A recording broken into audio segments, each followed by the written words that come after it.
আসসালামু আলাইকুম গাইস, আশা করি ভালো আছেন। এই যে দেখেন আঙ্গের কোম্পানির গাড়ি, এটা হলো আঙ্গের কোম্পানির গাড়ি। এটি আরও গাড়ি আছে, নষ্ট হয়ে গেছে, গ্যারেজে আছে বর্তমান।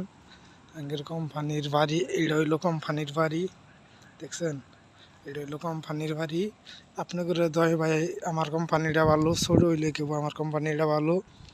অনেক সুখে আছি আপনাদের দয়ে। দেখছেন আঙ্গের কফিলকু, আঙ্গের কি কি জিনিস আছে কোম্পানির, আপনাদের দেখাই।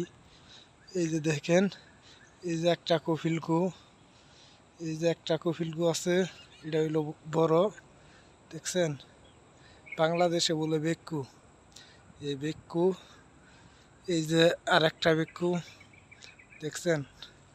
এই যে হইলো আর একটা বেক্কু। বর্তমান আঙ্গের কোম্পানিতে 3টা বেক্কু আছে, ছোট বড় মিলাই 3টা বেক্কু আছে, দেখছেন? 3টা বেক্কু আছে। আর কোম্পানির বাড়ি হইলো এটা, দেখছেন? এটা হইলো কোম্পানির বাড়ি। আমরা 12 জন লোক মাত্র। আর কোম্পানির গাড়ি 4টা গাড়ি দিছে, 12 জন লোক, 4টা গাড়ি, আর একটা গাড়ি ওয়ার্কশপ আছে। সব দামি দামি গাড়ি, দেখছেন? আর এই যে ফল ফলান্তি গাছ, দেখছেন? ফল ফলান্তি গাছ আছে। আবার ওই জায়গায় আমার কাবন করা আছে। নেক্সট টাইমে ওই ভিডিওটা দিমু, আপনারা দেখেন, যে দেখলে ভালো লাগবো। বেশি বেশি লাইক করবেন, কমেন্ট করবেন, শেয়ার করবেন, সবারই দেখার সুযোগ করে দেবেন। আল্লাহ হাফেজ।